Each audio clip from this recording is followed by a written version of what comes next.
il est là. Chantez plus fort, le ressuscité. Il est mort et il est vivant. Alléluia. Il est là. Emmanuel est là, ici, présent avec nous. Emmanuel est là.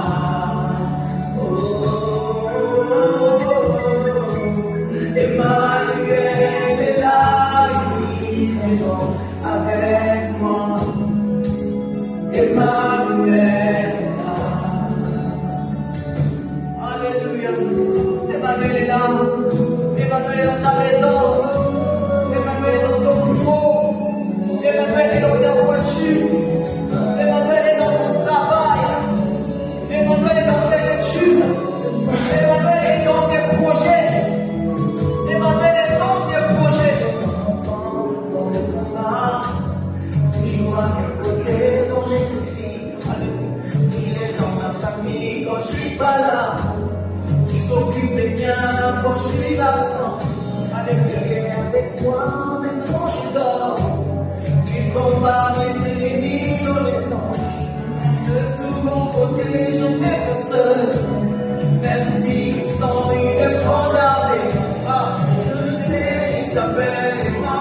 Alléluia, il s'appelle Emma. Emmanuel est là, ici présent avec moi. Emmanuel est là. Alléluia. Emmanuel est là, ici présent avec moi. Emmanuel est là. Alléluia. Alléluia. Emmanuel est là. Emmanuel, merci. Emmanuel. Merci Emmanuel. Merci Emmanuel. Merci Emmanuel. Et Dieu, le Dieu parmi son peuple. Merci Emmanuel. Merci Emmanuel. Nous bénissons ton nom ce matin. Nous bénissons ton nom pour ces instants. Nous bénissons ton nom, Seigneur, pour ces instants. Merci Seigneur pour la parole. Merci Seigneur, oh Dieu. Tu vas encore arroser nos vies au travers de ta parole. Nous bénissons ta gloire, nous bénissons ta seigneurie. Dans le nom de Jésus-Christ de Nazareth, nous disons Amen. Amen.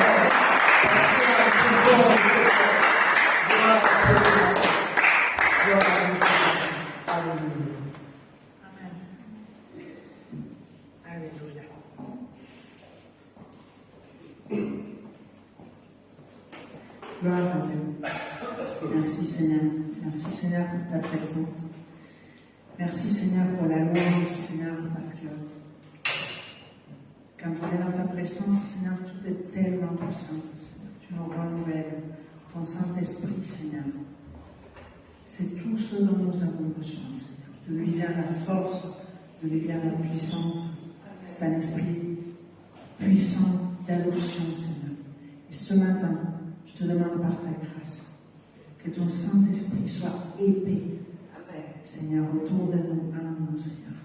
Viens, Saint-Esprit, tu es déjà dans nos cœurs, Seigneur. Prends toute la place. Prends toute la place dans nos pensées. Prends toute la place dans nos sentiments. Prends toute la place dans ton Église. Prends toute la place dans notre maison, Seigneur. Prends toute la place dans notre travail.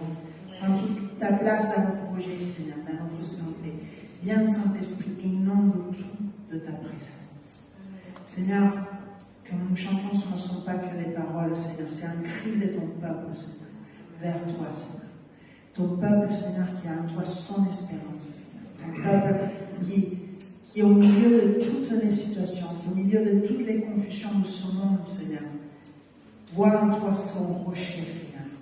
S'accroche, Seigneur, à ta promesse, s'accroche à ton salut, Seigneur. Seigneur, nous n'étions pas dignes de ton sacrifice, mais tu t'es sacrifié pour nous. Et ton sacrifice n'est pas pour rien, Seigneur. Il est pour notre liberté, Seigneur. Et nous le croyons. Nous acceptons, Seigneur, cette rédemption par ton sacrifice et ton sacrifice seul, Seigneur. Parce que seulement toi as pu payer pour nos péchés, Seigneur. Nous reconnaissons, Seigneur, que nous sommes des pécheurs, Seigneur. Nous reconnaissons que nous ne sommes pas parfaits et que nous ne le serons pas, Seigneur, sans l'aide de ton Saint-Esprit, Seigneur. Seigneur, on te remercie, Seigneur, pour ton salut. On te remercie pour le sang de Jésus qui lave nos péchés tous les jours, Seigneur. Parce que le juste, cette fois, il tombe, cette fois, il se relève, Seigneur. Par ta grâce, Seigneur. Celui qui se confie en toi, il voit jaillir de toi des sources d'eau vive, Seigneur. Aujourd'hui, je te demande, Seigneur, que des sources d'eau vive coulent de chacun d'entre nous, de notre intérieur, Seigneur, qu'elles coulent de ton Église vers l'extérieur, Seigneur, qu'elles coulent avec abondance, Seigneur, qu'elles inondent ce lieu de ta présence, qu'elles inondent nos quartiers de ta présence, qu'elles inondent nos travail de ta présence, qu'elle inonde le 72-75, la Canebière de ta présence, toute la Canebière, tout Marseille, nos villes, là où nous sommes, Seigneur, qu'elles soient inondées de ta présence, Seigneur. Par ta grâce, Seigneur, qui est sur ton peuple, tu sauves des vies entières, Seigneur, pour un homme, pour une femme, de juste, Seigneur. Et nous croyons, Seigneur, que nous sommes justifiés par le sang de Jésus. Alors nous croyons que tu peux sauver cette ville, par grâce envers nous, Seigneur. Et on te demande ta miséricorde, Seigneur. On te demande, Seigneur, que des voiles tombent de nos yeux aujourd'hui, de nos oreilles, Seigneur. On te demande que des brèches s'ouvrent dans les forteresses qui tiennent nos vies, qui tiennent Marseille, au nom de Jésus, aujourd'hui, Seigneur.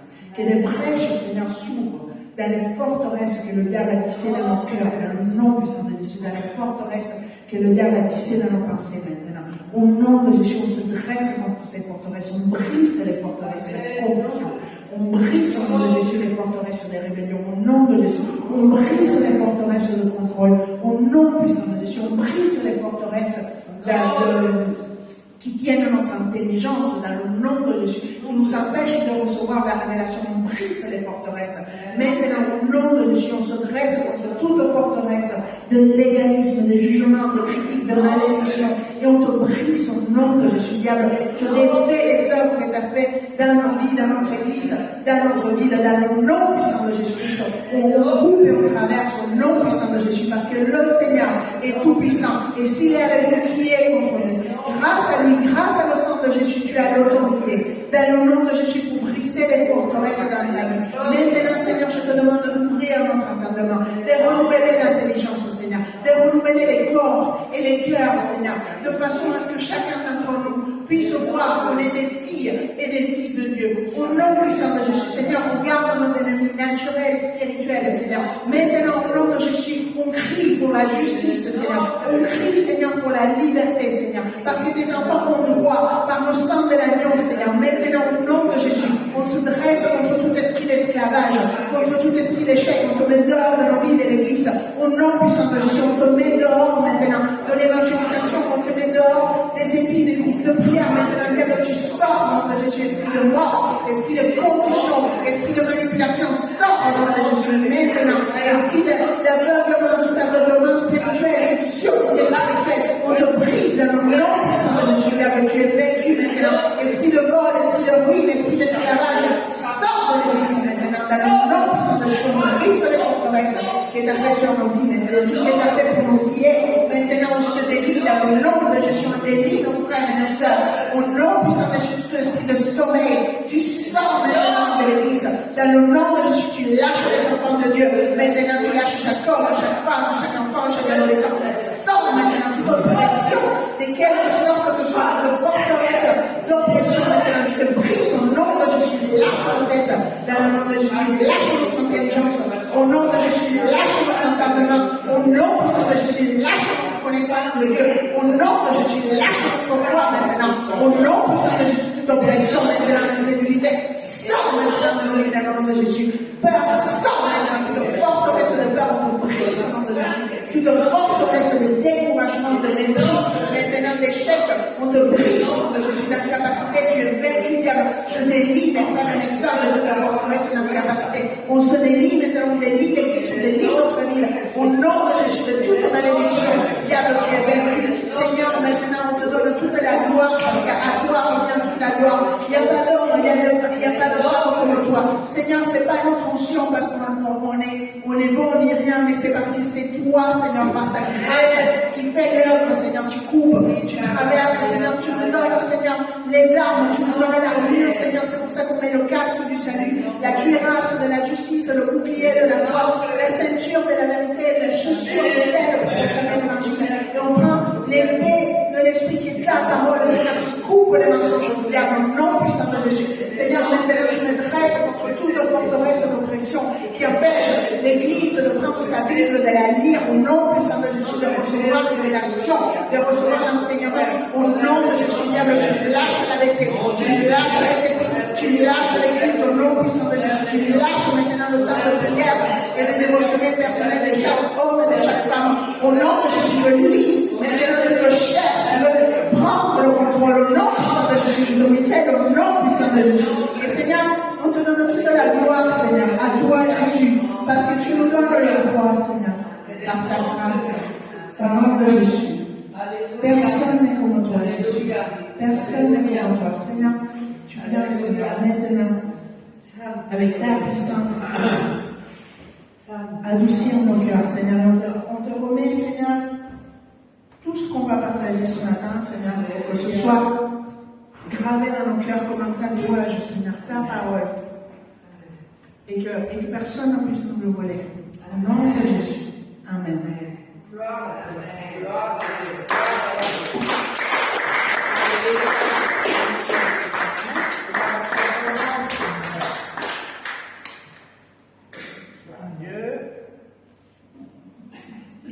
Ça va?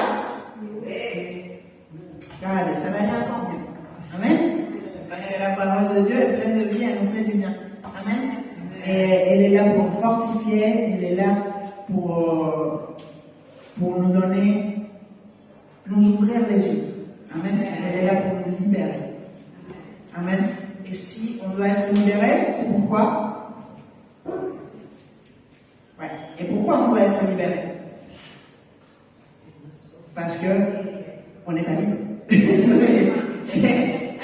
C'est aussi simple que ça, parce qu'il y a certains domaines de notre vie où directement, indirectement, le diable il a réussi à prendre autorité sur des domaines de notre vie, et quand je dis directement, indirectement, c'est-à-dire que parfois c'est qu'il a pris autorité sur notre vie, sur notre société, sur nos familles, et que du coup, quelque part, tacitement, on se met sous cette oppression et on l'accepte. Parce que ça a toujours été comme ça depuis qu'on est né, et du coup, on pense que c'est comme ça. Hein? Parfois, et souvent, parce qu'il y a les deux, ces domaines d'esclavage sont un. Amen. Aussi parce qu'à un moment donné dans notre vie, une porte s'est ouverte et le diable s'est installé et on a fini par croire que ça faisait partie de nous. Amen. Et on a accepté la mort dans certains domaines de notre vie. Amen. La mort dans notre ministère, la mort dans notre vie sentimentale, la mort dans notre vie professionnelle, la mort dans notre santé, la mort dans nos relations parfois. Et on a décidé finalement, on a accepté de ne plus pousser nos limites.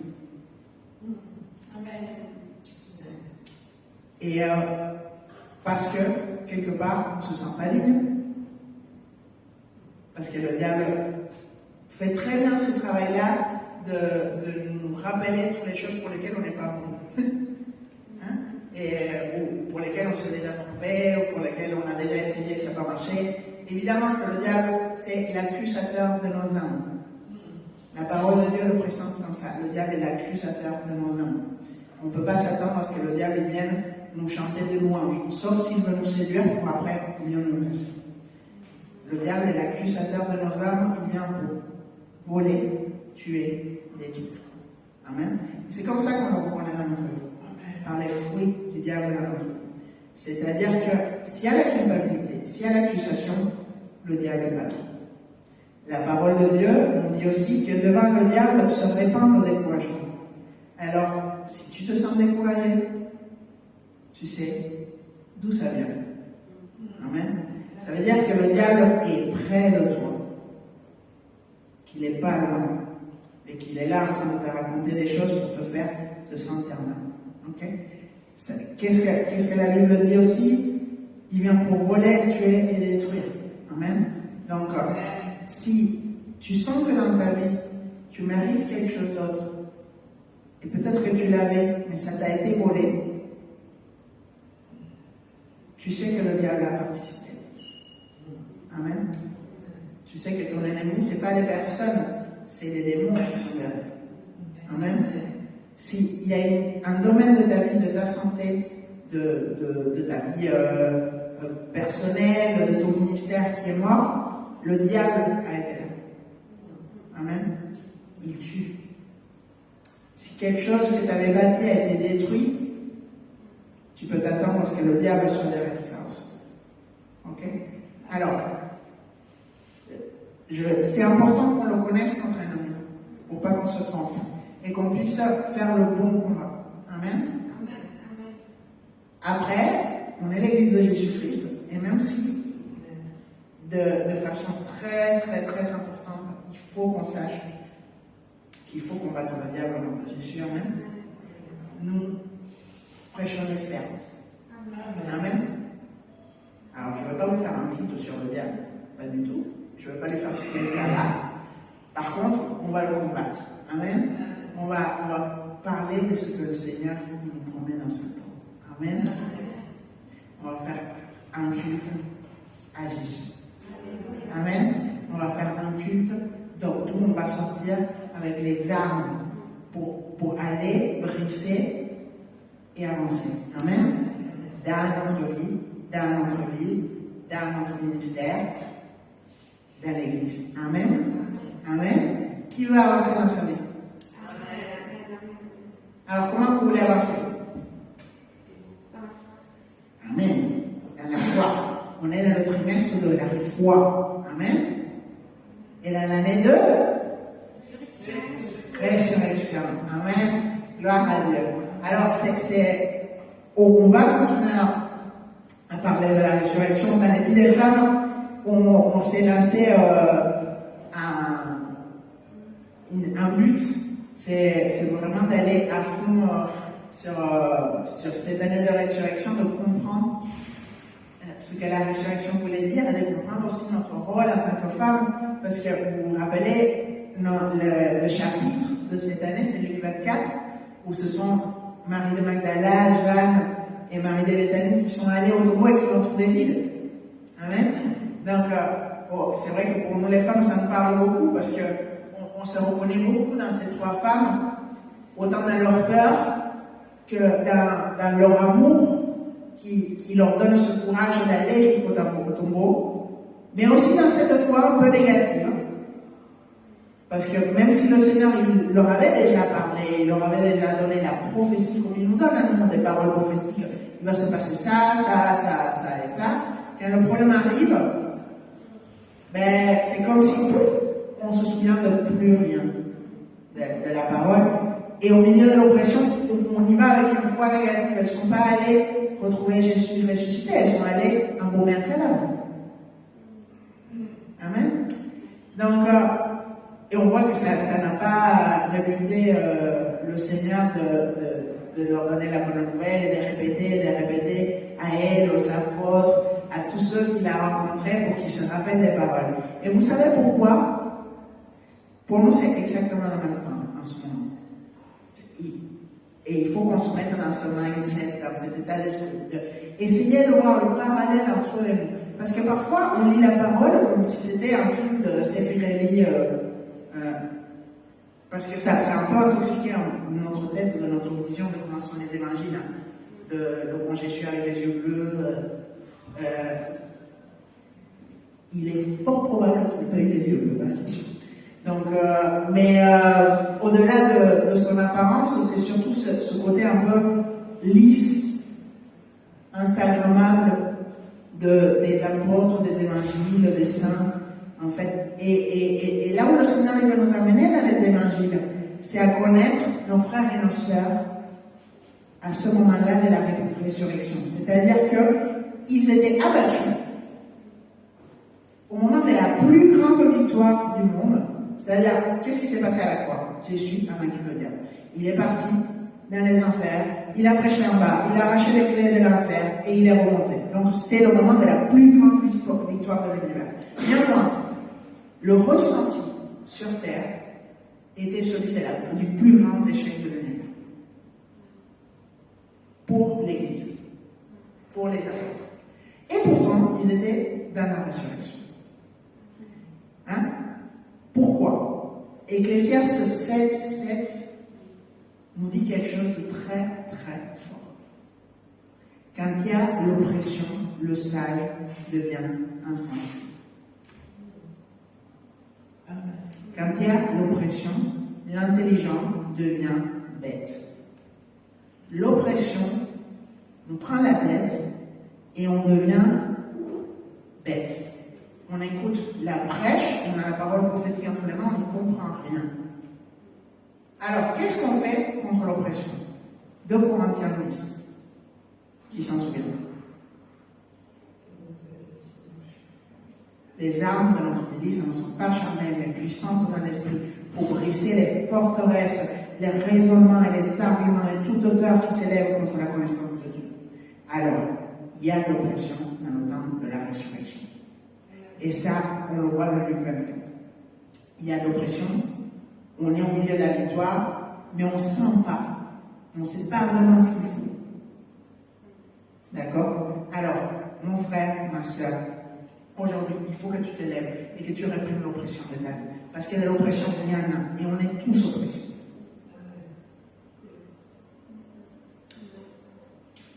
Ok? Alors, est-ce que c'est une raison de se préoccuper? Pas du tout. Pourquoi? Parce que notre Seigneur a vaincu la mort, donc quand on prend l'autorité au nom de Jésus, l'oppression doit tomber. Mais de l'oppression, il y en a beaucoup. Alors il faut réprimer tout le temps. Il faut prier en tout temps. Il faut être vigilant. Il faut être plein de joie aussi. Amen. Quand j'étais petite, j'habitais en face de l'école d'aviation. Et ils étaient assez casse-pieds parce qu'ils se levaient tous les matins, à 5 heures du matin, ils sortaient courir dans le quartier. Et ils chantaient. J'en garde un souvenir impérissable. En fait, ils m'embêtaient parce qu'à 5 heures du matin, ils commençaient à chanter en courant, on entendait les mots, on entendait les soldats chanter. Mais la vérité, c'est que pour moi, ça a un enseignement. Parce que ça veut dire que les soldats sortent en chantant. Amen. Nous, les soldats de l'armée de Dieu, sortons en chantant les louanges de notre Dieu. Rentrons dans l'esprit. Aujourd'hui, on est rentré bien dans notre culte. Pourquoi? Parce qu'on a mis notre cœur dans ce qu'on dit. Chanter avec intelligence, nous dit notre pasteur tout le temps. C'est-à-dire que on ne va pas chanter parce qu'on connaît la chanson par cœur, juste, mais ces mots qui soient les nôtres. Parce que parfois, il y a tellement d'oppression qu'on n'arrive pas à prier. Mais on prend la chanson comme si ces paroles étaient nôtres. Amen. On prend un psaume de David. David est top dans les psaumes, dans la Bible. Et c'est un temps pour prendre sa Bible, pour être plus proche de la Bible. Moi, je passe, quand je vous dis il y a de l'oppression, moi aussi je suis oppressé. Hein? Donc, et il y a le corps pastoral est oppressé, tout le monde est oppressé. Peut-être la différence va être que, au fur et à mesure qu'on marche avec le Seigneur, on prend plus le réflexe de réprimer.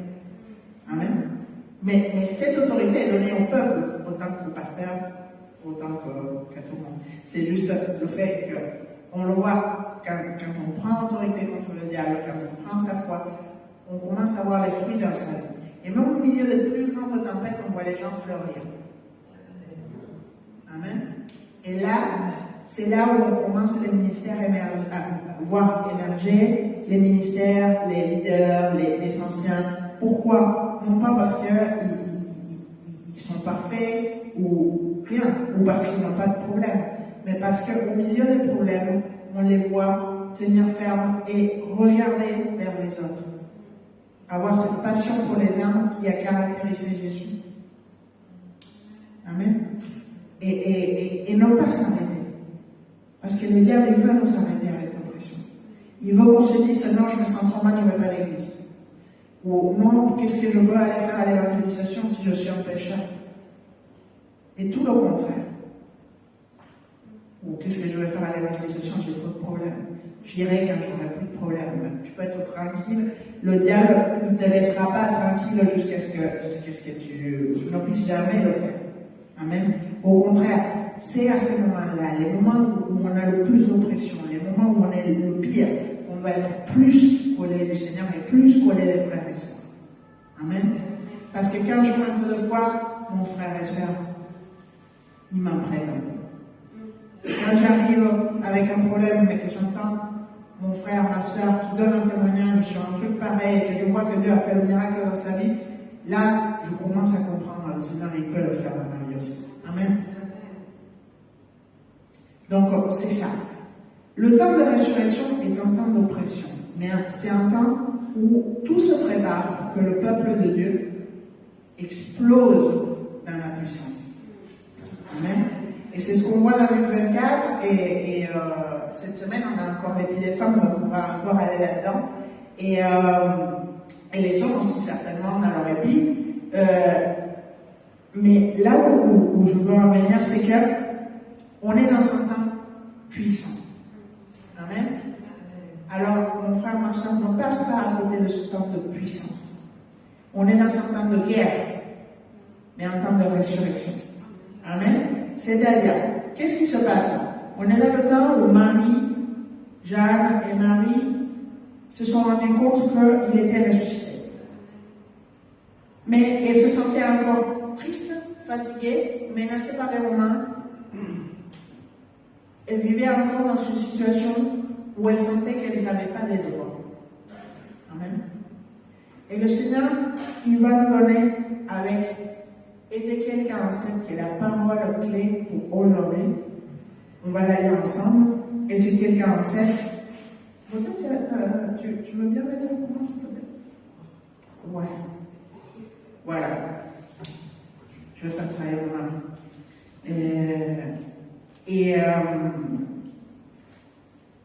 Dans Ézéchiel 47, on va voir comment le Seigneur il voit ce temps. Ézéchiel 47 nous décrit quelque chose que Dieu montre à Ézéchiel, une révélation de ce qui est en train de se passer dans le monde naturel, de ce qui allait se passer dans le monde naturel dans les temps très lointains qui, on pense, certainement c'est pour nous aujourd'hui. Amen. Il nous donne une vision de comment les choses vont se passer. On va commencer à partir d'Ézéchiel 47, chapitre 1. Ézéchiel 47, verset 1. Ézéchiel, chapitre 47, verset 1. Il me ramena vers la porte de la maison, et voici de l'eau sortait sous le seuil de la maison, à l'orient, car la face de la maison était à l'orient. L'eau descendait sous le côté droit de la maison, au midi de l'autel. Il me conduisit par le chemin de la porte septentrionale et me fit faire le tour par dehors jusqu'à l'extérieur de la porte orientale. Et voici, l'eau coulait du côté droit. Lorsque l'homme s'avança vers l'orient, il avait dans la main un cordeau, et il mesura 1000 coudées. Il me fit traverser l'eau, et j'avais de l'eau jusqu'aux chevilles. Il mesura encore 1000 coudées, et me fit traverser l'eau, et j'avais de l'eau jusqu'aux genoux. Il mesura encore 1000 coudées, et me fit traverser, et j'avais de l'eau jusqu'aux reins. Il mesura encore 1000 coudées, c'était un torrent que je ne pouvais traverser, car l'eau était si profonde qu'il fallait y nager. C'était un torrent qu'on ne pouvait traverser. Il me dit, « As-tu vu, fils de l'homme ?» et me ramena au bord du torrent.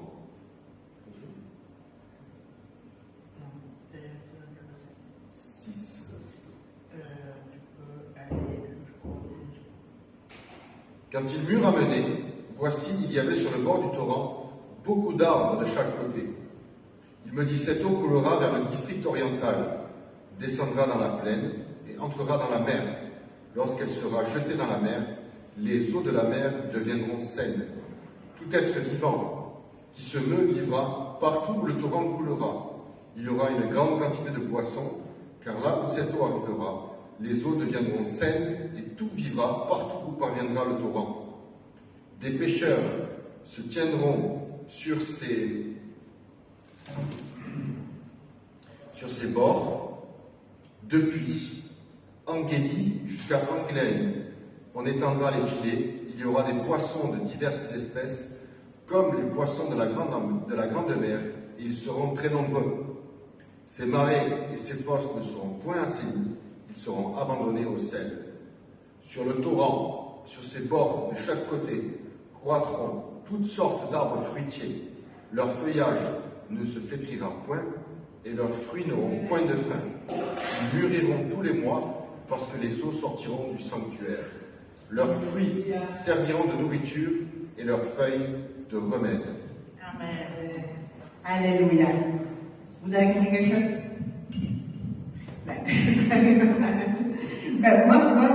Bravo, parce que moi, sur la première fois où je l'ai lu, je me suis dit, de quoi il parle?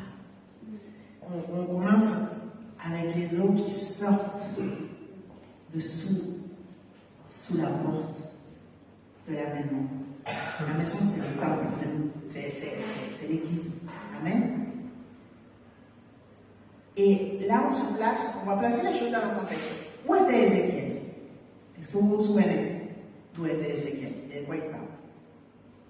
Ézéchiel était un prophète pour le peuple d'Israël pendant la captivité à Babylone. Amen. Et là, il se trouve dans une zone désertique où il y a la mer morte et ils sont en captivité. Et il parle de la mer morte et il parle du désert. Il n'y a pas d'eau. D'accord? Il y a le désert, c'est pas beaucoup de ressources, beaucoup de chaleur, pas beaucoup de végétation. Donc, et j'imagine que c'est un peu comme ça que se sentait Ézéchiel par rapport à son peuple, qui avait eu un grand faste, qui avait vécu des choses incroyables des temps de Salomon, et qui du coup s'est retrouvé dans la captivité, qui s'est retrouvé dépouillé. Un peuple qui à un moment donné s'est laissé séduire par le diable, par les coutumes des autres peuples, parce qu'il les voyait puissants, parce qu'il les voyait prospères, et voulait faire comme eux. Et du coup, en faisant comme eux, ils se sont mis à adorer d'autres dieux, à aimer d'autres choses, à avoir d'autres traditions. Ils ont ouvert des portes. Hein? Dans les chapitres précédents, Ézéchiel dit pourquoi aussi le peuple est dans cet état. N'oubliez pas. Mais par contre, le Seigneur, il a une œuvre de restauration, une œuvre de résurrection. Amen. Et du coup, Ézéchiel se sent dans un désert très profond, pour lui et pour son peuple, où il n'y a rien qui pousse. De toute façon, quoi qu'il fasse, ça passe dans les mains des princes injustes. Hein? Ça vous est déjà arrivé de travailler et de sentir que vous travaillez pour les impôts? Ou pour payer des dettes? Et Ézéchiel se sentait comme ça, qu'on lui prenait tout. Par contre, Dieu lui donne cette parole. Voilà. Sous le temple, il va commencer à sortir un petit peu d'eau. Et d'un coup, il y aura plus d'eau jusqu'au genou. Et d'un coup, plus d'eau jusque là. Et d'un coup, l'eau, il va couler de partout. Et d'un coup, l'eau va arriver jusqu'à la mer morte. Et quand elle va toucher la mer morte, les eaux stériles de la mer morte, elles vont s'assainir. Il va y avoir des poissons. Et sur le bord de la rivière, donc de ce fleuve qui coule de toi, mon peuple, sur ces bords-là, il va y avoir des arbres qui vont pousser. Et ces arbres, ils ne vont pas flétrir, ils vont être toujours verts. Et il va y avoir plus et plus de poissons. Et les plantes, elles vont donner du fruit pour manger. Mais les feuilles, on en fera des instruments de guérison, des médicaments. Ézéchiel, et si tu te sens endormi, réprime l'esprit de sommeil au nom de Jésus. Parce que c'est important ce que le Seigneur a te dit pour nous. Amen. Donc, Ézéchiel reçoit cette mission pour nous. Et le Seigneur nous la donne aujourd'hui. Et il nous dit, t'es dans son temps de résurrection. Amen. Un temps où tu vois du désert autour de toi. Et si vous prenez le temps de prendre votre Bible et que vous lisez avant Ézéchiel 47, dans Ézéchiel, je pense que c'est 46, ouais. Dans Ézéchiel 46, le Seigneur, il décrit l'inflation. Il décrit les situations des marchés. Il décrit les mesures fausses. Il décrit cette bourse des aliments qui fait que les gens, ils n'arrivent plus à payer, ils sont oppressés. Et il dit, le Seigneur, qu'il condamne ça. Et comment il condamne? Est-ce qu'il sort les gens? Là, en tout cas, dans ces chapitres, je ne l'ai pas vu. Mais qu'est-ce qu'il fait? Il donne une onction au peuple. Il donne les eaux vives qui sortent du temple. Mais qui doivent sortir du temple et aller vers l'extérieur. Amen. Qui sortent du temple. Et plus ils sortent du temple, plus ils montent. Et ça, c'est très important. Amen. Le Seigneur, il nous donne la parole qu'on reçoit ici, entre ces 4 liens, qu'on reçoit dans les églises, qu'on reçoit sur Zoom, qu'on reçoit sur YouTube quand on écoute notre pasteur Guillaume. De la parole, on en a en abondance. La révélation, on en a en abondance. Si on ne la comprend pas, il faut qu'on réprime l'oppression. Et petit à petit, le Seigneur, il va nous ouvrir les yeux. Et on va avoir un petit truc. Et puis un autre petit lien. Parce que parfois, on attend quelque chose de la révélation. Mais personnellement, c'est rare dans ma vie où j'ai reçu la grande révélation. Je sais tout ce que je dois faire de A à Z. En général, le Seigneur me montre un petit peu, et puis un autre petit peu, et j'avance par la foi. Hein? Je ne sais pas comment ça le fait avec vous, mais en tout cas, je vous invite à faire l'expérience. Vous demandez la révélation à Dieu, il vous ouvre une petite porte, vous allez dans cette porte, et au fur et à mesure que vous marchez, il va toujours répondre parce qu'il est fidèle. Amen. Et si l'Église qui reçoit ces eaux ici, elle reste enfermée, aucune de ces paroles ne s'accomplit. Le fleuve d'eau vive que tu es en train de recevoir aujourd'hui doit sortir de l'Église, doit aller dans les groupes de prière. Amen. Pour les nouveaux, les groupes de prière, qu'est-ce que c'est? C'est des personnes qui ouvrent leur maison et qui invitent leurs amis, leurs voisins pour partager la parole de Dieu. C'est pas fait pour les chrétiens. Amen. Amen. Donc, mon premier service au Centre chrétien Nouvelle Vie, ça a été ouvrir un groupe de prière dans ma chambre d'étudiant à la cité universitaire. Et ça a été une grande bénédiction. Amen. Pour moi. Mais aussi, dans l'université, beaucoup de nos amis, de nos frères et sœurs de l'église se sont passés par ce GP, par ce groupe de prière. Amen. Et je venais d'arriver, donc je n'étais ni pasteur, ni leader, ni quoi que ce soit. J'ai juste ouvert ma maison et quelqu'un est venu m'enseigner. On m'a donné le verset. Quelqu'un est venu m'aider et le jour où je savais à peu près comment faire, ben, j'invitais moi-même et il y a eu d'autres qui m'ont aidé. C'est le gars qui m'aidait à l'époque. On n'était pas mariés et ça grandit comme ça. Et il y avait plein de groupes de prière sur Marseille et aux environs. Et aujourd'hui, mon frère et ma soeur, je pense que le Seigneur, il vous parle. Si vous voulez ouvrir votre maison pour un groupe de prière, ça ne peut être que bénédiction. Que ce soit une fois par semaine, une fois toutes les 2 semaines, une fois par mois, ça va être une bénédiction pour toi et pour tes amis. Parce que moi, j'ai eu la joie de voir mes amis se convertir. Amen. Amen. Et j'ai eu la joie d'avoir Joël, de voir des gens de mon laboratoire qui venaient, qui étaient rachetés, qui ont retrouvé l'espérance, qui étaient guéris, qui ont vu des miracles dans leur vie. À travers le groupe de prière que j'ai ouvert dans ma maison sans prétention. Hein. J'avais fait un dessin et je l'avais photocopié pour faire des flyers et je le mettais dans les boîtes aux lettres à l'époque. Et les gens arrivaient et on ne savait pas pourquoi.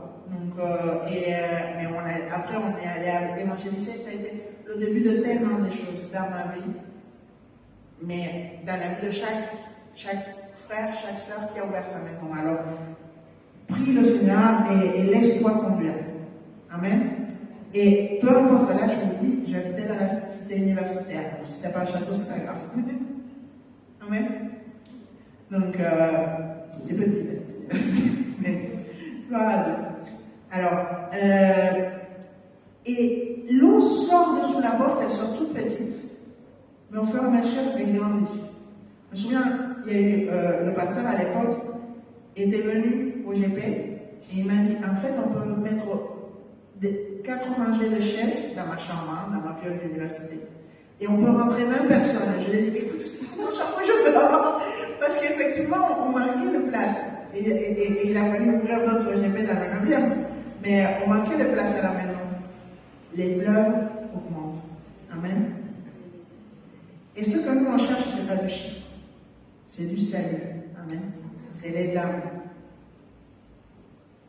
Pense comment tu étais avant Jésus.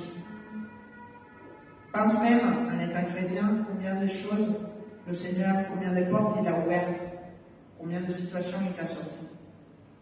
Il y a plein de gens qui n'ont pas cette espérance.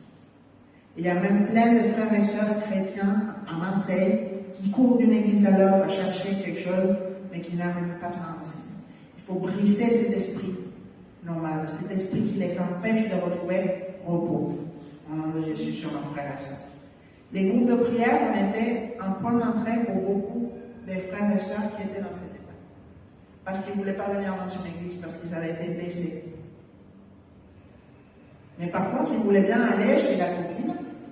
Et au fur et à mesure, quand dans le groupe de prière, on prie, on brise les chaînes, on défait tout ce qui tient les gens, petit à petit, l'Esprit de Dieu les conduit. Amen. À la réconciliation. Amen. Et l'eau monte, et l'eau monte, et l'eau monte. Et quand l'eau monte, le désert autour de nous, il commence à reverdir. Amen. Et ceux qui étaient morts et sans espoir, moi ça me touche beaucoup, cette image de la mer morte. Donc, j'ai jamais été à la mer morte, mais mon oncle a été, je connais pas mal de gens qui ont été en Israël et qui ont visité la mer morte et qui me disent, mais c'est lourd, t'es dedans, tu te sens étouffé. Vraiment, il n'y a pas de vie. Et la parole de Dieu nous promet que quand ces eaux d'eau vive touchent les eaux de la mer morte, elles vont l'assainir. Donc, ça veut dire que l'onction qui va sortir de l'église, toi et moi, on l'a fait sortir de l'église, va assainir ce qui était pourri, mort, sans vie, sans espoir. Amen. Amen. Alors il faut que ces eaux vives sortent.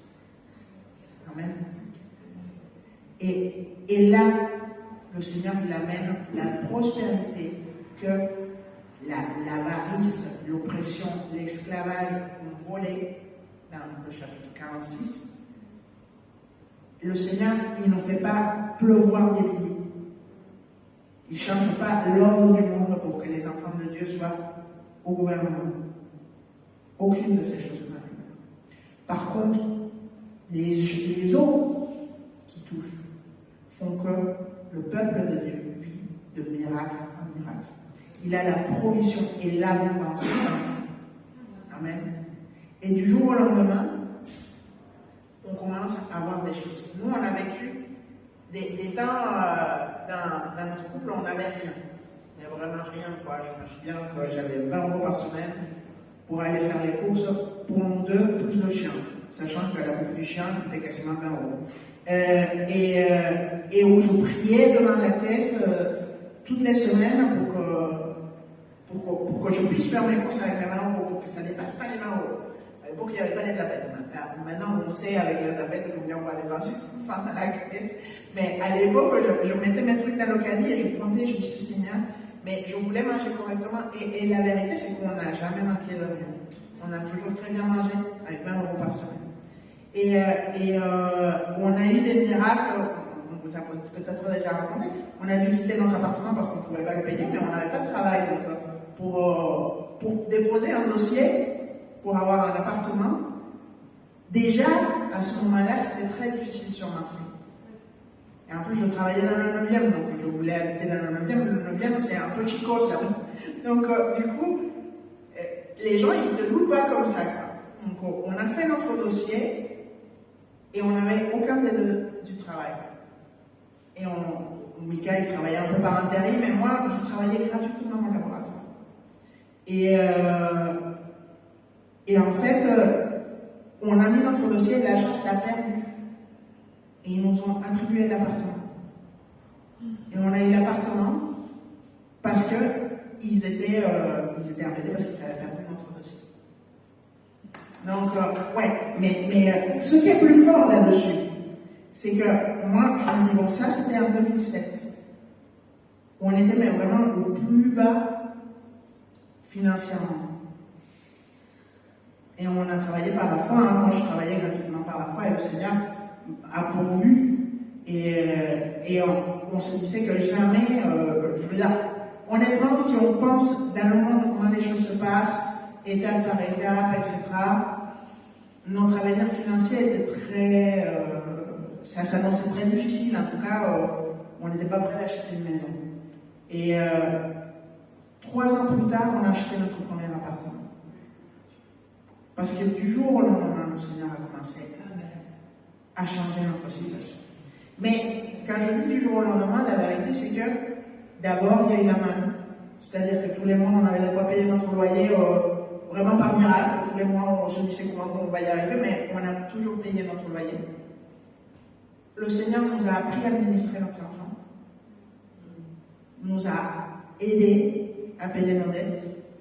Beaucoup de nos dettes on était pardonnés, mais pas toutes. Je peux vous dire que le Seigneur nous a travaillé aussi pour apprendre à donner de la valeur à ce qu'il nous donnait. Et au fur et à mesure que notre cœur était travaillé, ben, à un moment donné, on a tous les deux eu des contrats et notre situation financière a complètement changé.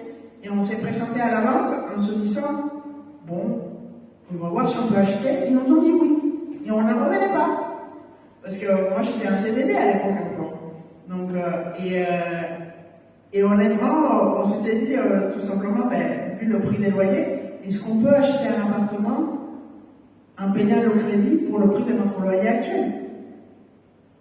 Mais le défi, c'était qu'on nous accepte le crédit. Et en fait, je ne sais pas comment, mais ils ont accepté notre crédit. Et le Seigneur nous a bénis. Parce que ce qu'on pouvait acheter pour le prix de notre loyer par mois, c'était tout petit. Mais il y avait un appartement qu'on avait vu plusieurs années auparavant, une annonce, on s'était dit, ah, ce serait super. Mais évidemment, ce n'était pas dans nos moyens. Et c'était toujours pas dans nos moyens à ce moment-là. Sauf que la personne qui s'était engagée pour cet appartement avait payé son crédit et avait fait attendre 3 ans d'être propriétaire, et il avait renégocié le prix de façon à ce que ça rentre dans notre budget. Donc du coup, on a eu beaucoup mieux que ce qu'on aurait pu avoir pour notre budget à notre budget. Donc ce que je veux vous dire par là, c'est que ça s'est passé en 3 ans. Vous voyez? Donc ça, ce n'est pas grâce à nous, c'est grâce au Seigneur. Mais ça passe par des moments de beaucoup de tension, des moments de foi. La foi implique une certaine tension. La foi est un risque. Parce que la foi, c'est d'espérer des choses qu'on ne voit pas. Amen. Quand les femmes sont arrivées au tombeau, elles ont vu le tombeau vide, mais elles n'ont pas vu Jésus tout de suite. Amen. Et on est dans ce temps-là. Le Seigneur nous dit, je ressuscite tout. Mais ce que tu as devant toi, c'est pour ça que tu as besoin de foi. Parce que tu ne vas pas voir la résurrection s'accomplir tout de suite. Et s'il y en a qui le voient, gloire à Dieu. Mais il se peut, et je pense que c'est pour ça que c'est le trimestre de la foi, c'est que c'est un temps où il faut qu'on résiste par la foi, dans la foi. Amen. Un temps où on voit le tombeau vide et on dit au diable, non, personne n'a pris le corps, il est ressuscité. Amen. Un temps où, même si notre portefeuille a exactement la même quantité d'argent, on dit au diable, non, je vais avoir mon appartement au nom de Jésus, non, je vais travailler et le fruit de mon travail va être bon, non, je vais sortir évangéliser et les personnes vont se convertir, non, je vais aller à l'église et je m'en fous combien de personnes il y a parce que je sais, Seigneur, que tu ouvres les portes, que tu ouvres les cœurs, je brise au nom de Jésus, le temps d'avoir la foi pour briser les voiles, pour briser l'oppression, pour briser les mensonges, pour briser avec la résignation. C'est un esprit qu'on doit combattre, la résignation. Amen. Le peuple de Dieu à Babylone était résigné.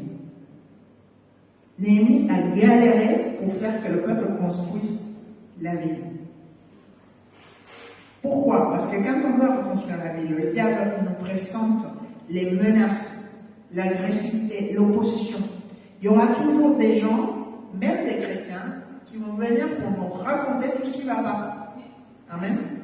Pour nous parler d'inflation, pour nous parler, oh, c'est horrible, c'est atroce, c'est machin, c'est ridicule. Ouais, mais moi, le Seigneur, il fait d'une petite peu d'eau qui sort par-dessous la porte, dès qu'elle sort, elle commence à monter, et je vais avoir mes poissons.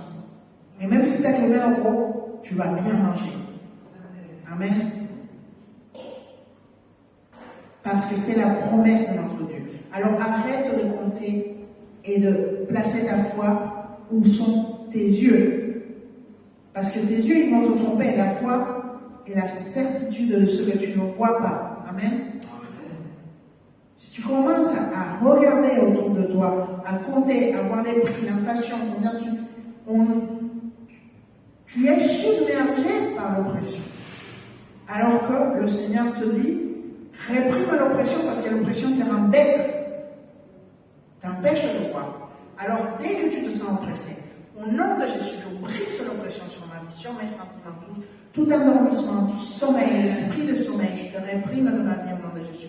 Tout aveuglement, toute surdité spirituelle, physique, je te réprime au nom de Jésus. Amen. Et prends l'autorité. Et le diable, évidemment, il va toujours te dire, c'est pour les autres, c'est pas pour toi. Et le Seigneur, il a une réponse pour un moment, Michael, il est allé s'asseoir trop vite. Parce qu'il nous reste le verset 21 jusqu'à la fin. Alors, est-ce que vous voulez le fleuve? Est-ce que vous voulez faire couler le fleuve en dehors de la porte? Amen. Est-ce que vous voulez ouvrir des groupes de prière? Amen. Amen. Ah là, j'ai pas entendu grand monde. Hein. Donc, au nom de Jésus, que Dieu vous touche pour votre propre bénédiction. Parce qu'il faut qu'elle en sorte pour qu'elle monte, pour qu'elle assainisse les eaux, pour qu'il y ait des poissons. Amen. C'est ces poissons qui sont le miracle. C'est ces arbres, les feuilles qui vont amener la guérison, la médecine. Amen. Il faut qu'elle en sorte au nom de Jésus. Verset 21, Ézéchiel 47. Vous partagerez ce pays entre vous selon les tribus d'Israël. Vous le diviserez en héritage par le sort pour vous et pour les étrangers qui séjourneront au milieu de vous, qui engendreront des enfants au milieu de vous. Vous les regarderez comme indigènes parmi les enfants d'Israël. Ils partageront au sort l'héritage avec vous parmi les tribus d'Israël. Amen. Amen. Le message du salut vient avec un message d'adoption. Amen. Ça veut dire que, évidemment, le diable, le monde, va toujours nous faire sentir étrangers, même si on habite dans notre pays. C'est-à-dire que c'est pour les autres, c'est pas pour moi. Ils ont droit parce qu'ils ont fait ci, parce qu'ils ont fait ça, parce qu'ils viennent de telle famille, parce que...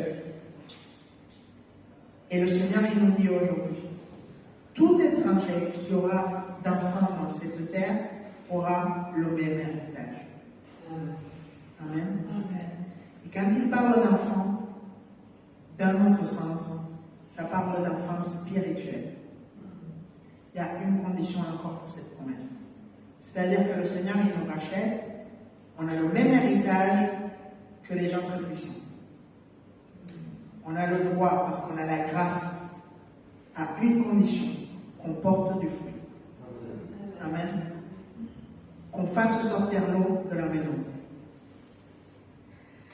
Qu'on amène l'espérance, qu'on amène le salut. Qu'on porte du fruit.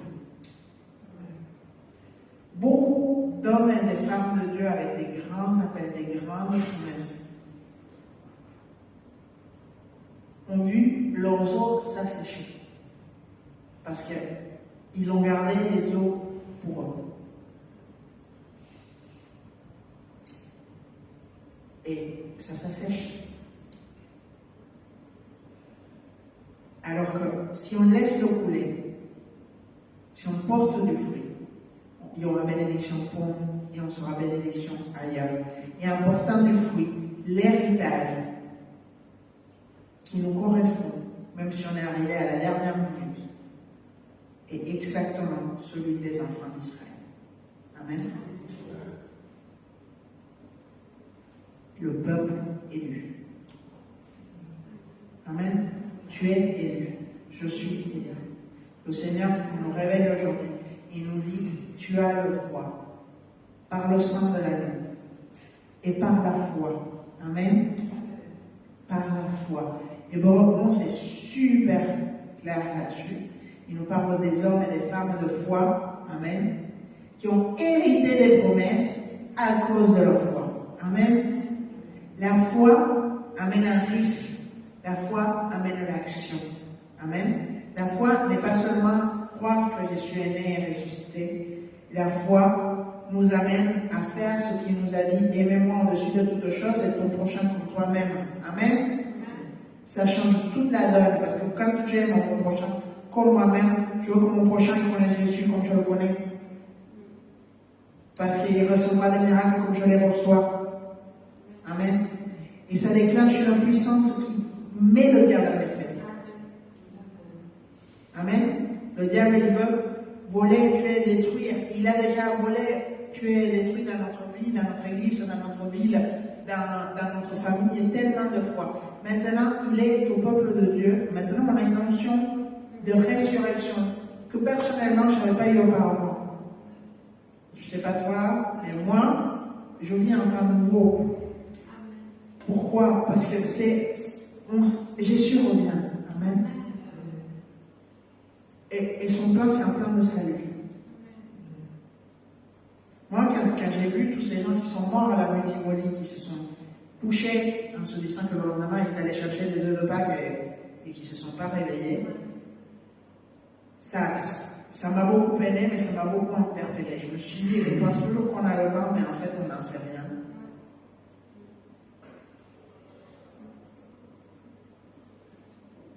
Hein? C'est arrivé ici, à Marseille. Quand c'était arrivé à la rue Urbaine, on se disait, c'était des gens, c'était des bâtiments mal entretenus et tout, la rue Tivoli, c'était des gens qui avaient de l'argent. Des bâtiments bien entretenus. Amen. Donc, on ne sait pas combien de temps on va rester sur cette terre, mais que le Seigneur nous trouve comme ces vierges qui s'étaient préparées, qui avaient mis de l'huile dans leur lampe, qui étaient prêtes pour les noces. Amen. Parce qu'on a cette espérance, on a cette promesse. La mort est nécessaire pour qu'il y ait la résurrection. Amen. Peut-être qu'il y a aussi des domaines dans ta vie où il va falloir que certaines choses meurent. Amen. Mais ce n'est que pour ressusciter mieux, affranchi, blanchi. Amen. Fortifié. D'accord? Il y a peut-être des étapes de notre vie qui se finissent maintenant. Et comme dans le moment de la croix, et que les disciples étaient confus parce qu'ils ne savaient pas trop ce qui allait être leur avenir, malgré les prophéties, il y a ce temps où on ne sait pas trop quelle est la prochaine étape. Hein? Comme quand on finit ses études, on sait ce qu'on va étudier, mais on ne sait pas trop ce qu'on va aller, ni où on va vivre. Mais dans toutes ces choses-là, on est dans un temps de résurrection. Il y a deux façons de le vivre. Avec ou sans le Seigneur. Avec ou sans la résurrection. Aujourd'hui, le Seigneur, il te tend la perche, il te tend la main, il te dit, la résurrection, si tu la veux, elle est pour toi. Amen. Fais couler les eaux. Il est avec nous. Il nous aime. Lui, il veut cette réponse-là. Il veut que tu dises, oui, je veux la résurrection. Il court après pour lancer l'eau, pour te donner l'onction. Amen. Pour que tu la partages. Ne t'isole pas. Ne t'enferme pas chez toi. Amen. Fais couler les eaux. Et tu vas voir monter le niveau des eaux. Tu vas voir les assainir. Tu vas voir les guérisons. Tu vas voir la prospérité. Par miracle. Amen. Amen. Vous le croyez? Amen. Amen. Gloire à Dieu. Remerciez le Seigneur. Si vous avez besoin, relisez le culte à nouveau pendant la semaine. Notez les versets. Quand vous priez, quand vous lisez votre Bible, si le Seigneur il vous parle, notez-le. Amen. Parce qu'avec l'oppression, parfois on oublie. Hein? Et quand on l'a noté, on revient en arrière dans nos crédits. Ah, mais Dieu, il m'avait promis ça. Amen. Quand il y a quelque chose qui s'accomplit, on le note. Ah, mais le Seigneur, il avait fait ça. C'est pour ça que dans la parole de Dieu, je pense qu'il y a. Mais déjà, c'est pour ça qu'il y a la Bible pour nous. Ça nous a bien servi. Hein? Et puis on voit les livres des chroniques et des rois où ils notaient tout ce qui s'est passé pour s'en souvenir. Amen.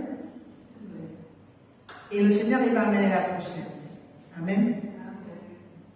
Il va amener la prospérité. Aujourd'hui, on donne notre dîme et nos offrandes par fidélité et comme un signe de bataille contre le diable. Amen. C'est-à-dire, je ne mets pas ma foi dans les chiffres que j'ai dans ma banque, dans le salaire que j'ai aujourd'hui. Je mets ma foi sur le fait que je ne manquerai de rien. Amen. Et c'est pour ça qu'on peut donner notre dîme et nos offrandes librement. Parce qu'on sait qu'on ne dépend pas de cet argent. Que le Seigneur, il doit de l'argent à personne. Amen. Il ne veut pas notre argent, il veut notre cœur. Amen. Et c'est vrai qu'avec les dîmes et les offrandes, on montre que notre cœur lui fait plus confiance à lui qu'à l'argent. Amen. Et le diable est vaincu. Alors on va faire nos dîmes et nos offrandes. Gloire à Dieu. On peut avoir un petit peu de musique, s'il te plaît? Gloire à Dieu.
Gloire à Dieu.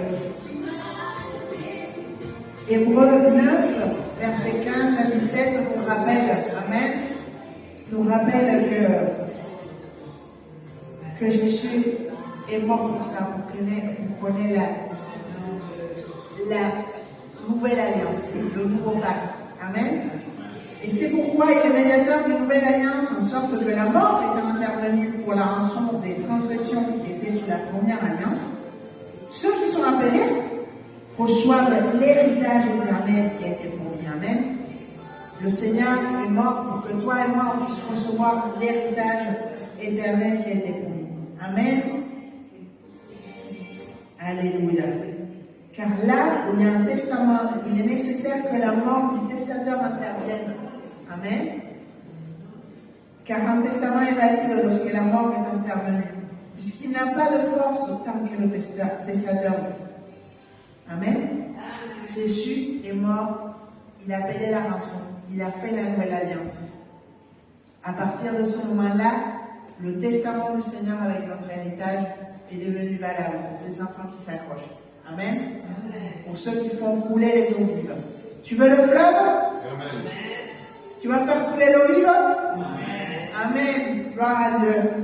Alors, bon, ceux qui sont à l'écran, ils ne voient pas trop que je suis assise. Désolée. Mais heureusement, je ne suis pas très mobile en ce moment. Mais merci Seigneur. On va prier pour les offrandes. Peut-être tu veux prier pour les offrandes.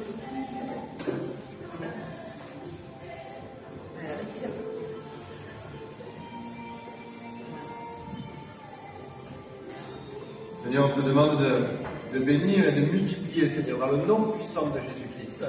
D'ouvrir les portes, les éclus des cieux sur mes frères, sur mes sœurs, sur ceux qui sont étudiants, Seigneur. Je te demande, mon Dieu, de déverser ta gloire, ta bénédiction, Seigneur, dans le nom puissant de Jésus-Christ. Seigneur, je prie, mon Dieu, pour que tu augmentes les revenus sociaux, Seigneur, les salaires, Seigneur, les primes, toutes choses, Seigneur, dans le nom puissant de Jésus-Christ. On prend l'autorité maintenant et on brise, au nom du Dieu éternel, toute force démoniaque de consommation maintenant, tout esprit immonde qui vient pour nous dévorer, que ce soit la santé, que ce soit toutes les choses maintenant, dans le nom puissant de Jésus-Christ, de ton empoisonnement, on te met dehors, dans le nom puissant du Dieu éternel. Et Seigneur, je prie, mon Dieu, Seigneur, pour que tu fasses des miracles sur les factures, Seigneur, sur les salaires, sur les bénédictions, Seigneur, dans le nom puissant du Dieu éternel. Que ta gloire et ta puissance se manifestent, Seigneur, dans le nom puissant de Jésus-Christ. Amen. Gloire à Dieu. Gloire à Dieu. Merci Seigneur. Parce qu'on sait que tu es fidèle. Amen. Bon, on a la joie d'avoir Rosa de retour. Amen. D'Argentine, qui a fait un voyage. Donc, Rosa, si tu veux dire bonjour et passer le bonjour de l'église. Merci. Gloire à Dieu, je viens d'arriver. Je passais. Je suis très contente de vous voir, de vous revoir. Ça m'a manqué, hein? Même que j'étais très bien avec ma famille, avec l'église là-bas. Je rencontrais après un bon temps de pas voir ma famille, de voir les amis, de voir l'église, de voir les frères et les sœurs. Mais ça m'a manqué mon église ici aussi, parce que c'est toute une vie ici aussi. Alors, bon, je suis ici, ça commence une nouvelle étape, parce que on commence encore une année de résurrection, comme on dit.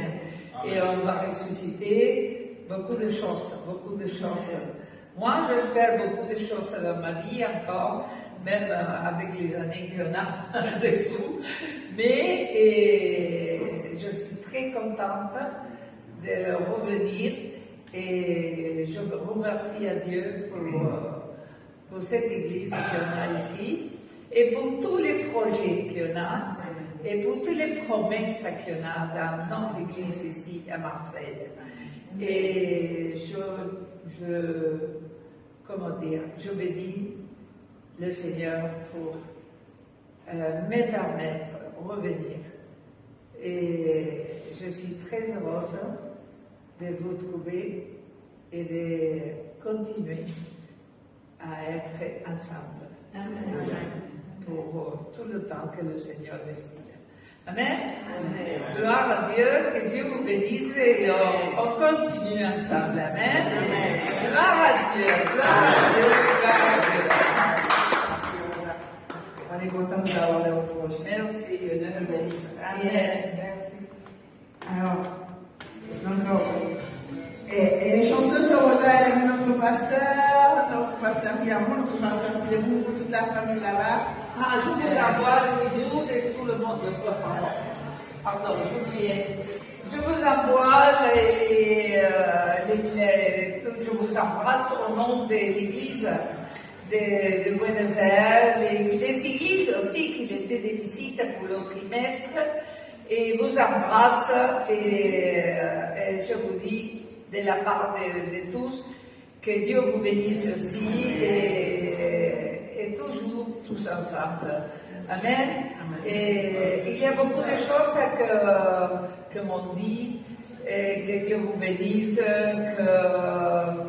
qu'on continue à se battre dans ces moments difficiles ici dans la France, avec les grèves qui m'ont dit, mais qu'est-ce qu'il y a là-bas? Bon, je dis, ils ont vu toute la France comme ça. Bon, l'Argentine, pas trop bien aussi. Mais, après tout, on n'a que des miracles. Et c'est ça ce qui nous tient. Voir que la gloire de Dieu et surtout la parole de Dieu, il va s'accomplir comme c'était toujours. Et moi, j'ai eu beaucoup de miracles parce que je passais l'année plus difficile, je crois, qu'un ville dans l'Argentine avec bon, vous avez vu l'inflation, plus de 100%, je dis, par mois, on a presque le 10% d'inflation mensuelle. C'est catastrophique, presque. Mais on vivait des miracles. Et je passais l'année plus riche parce que je me promenais partout. Et m'ont amené partout. Et je passais 40 jours de gloire. Et dans le moment plus difficile que jamais, que je me rappelais, je passais beaucoup d'années difficiles, beaucoup de situations aussi, des situations de changement de gouvernement en même temps que j'arrivais.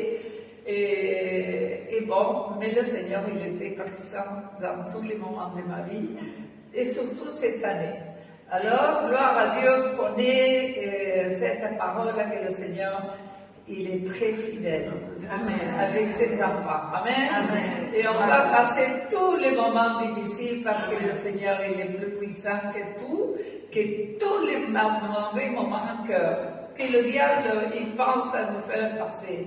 Et on est toujours plus que vainqueurs dans toutes les situations. Amen. Amen. Alors, on avance et on va, on rentre dans les eaux de bénédiction. Amen. Cette parole, je la prie de tout mon cœur et je la tiens dans mon cœur. Amen. Amen. Amen. Gloire à Dieu.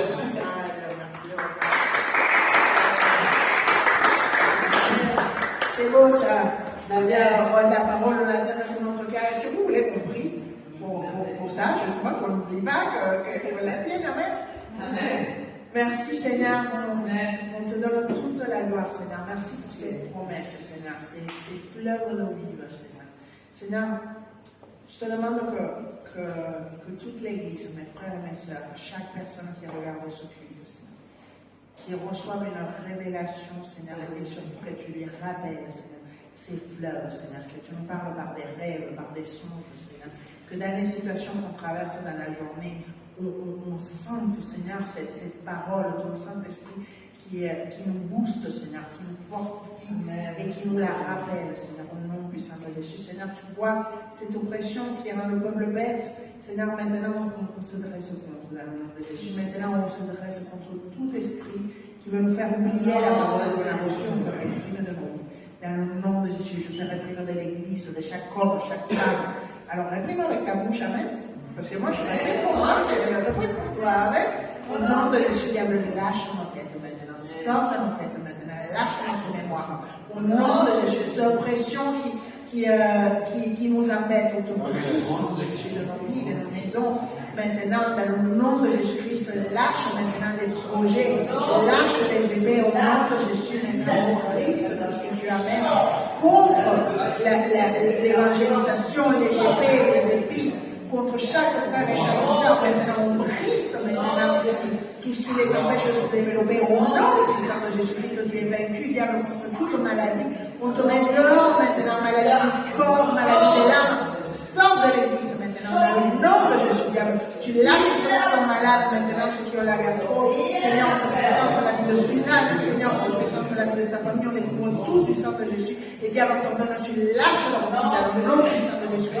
Maintenant, tout esprit qui vient pour voler notre foi, on te muselle dans le nom de Jésus, toute langue, toute chair qui vient avec des paroles de mensonge, avec tout auteur d'esprit qui se lève contre la foi, on te brise dans le nom de Jésus. Maintenant, diable, tu es vaincu. Et Seigneur, on amène tout notre être captif de ton obéissance au nom de Jésus, Seigneur, qui est les baptêmes du Saint-Esprit.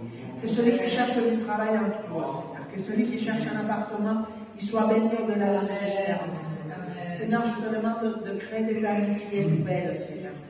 Des bonnes amitiés, Seigneur, entre les frères et sœurs de l'Église, Seigneur. Seigneur, que chacun se sente poussé à prier pour son voisin, Seigneur. Et qu'une chaîne de bénédiction, Seigneur, soit établie entre chacun d'entre nous, Seigneur. Je brise tout ce qui vient nous empêcher de prêcher l'évangile avec libéralité au nom de Jésus. Toute peur, toute honte, je te mets dehors de nos vies, dans le nom de Jésus, dehors de l'Église. Et Seigneur, on couvre tout de ton sang, Seigneur. On couvre cette parole, on la grave dans notre cœur, au nom de Jésus. Amen.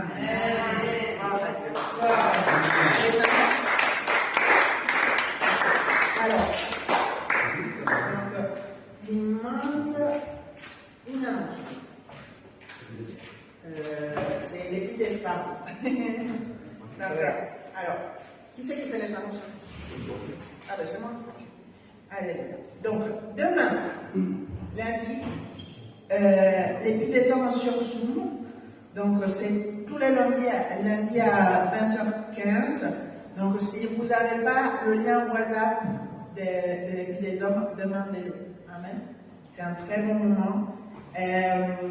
Donc, cette semaine, jeudi, il y aura l'évangélisation qui va partir de l'église, comme tous les jeudis à 18h30. Si vous voulez sortir, amener les fleuves en dehors du temple.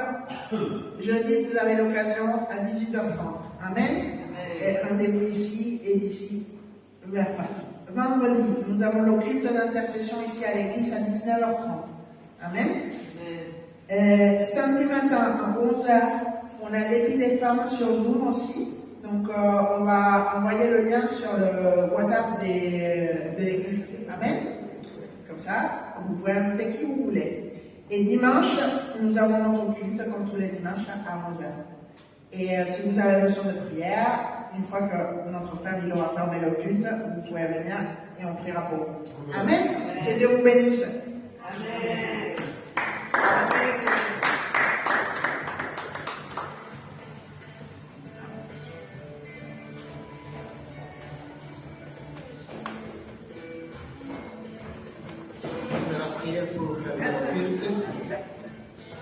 Seigneur, nous te bénissons pour ce moment privilégié que nous avons eu.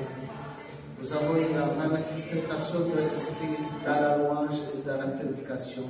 Et nous te remercions, Seigneur.